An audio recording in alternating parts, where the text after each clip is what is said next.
عطا کر، لیکن اللہ تعالیٰ اس کی دعا قبول نہیں کر رہا تھا۔ ایک دن اس مالدار نے 100 اونٹ اللہ کی راہ میں ذبح کیا، 100 اونٹ ذبح کیا، دعوت کی،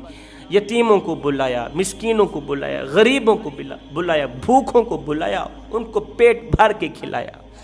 پیٹ بھر کر کھانا کھانے کے بعد غریبوں نے، یتیموں نے مل بیٹھ کے دعا کی، یا اللہ اس کی جھولی ہری کر دے، اس کو نیک بیٹا عطا کر، اس کو شہزادہ عطا کر۔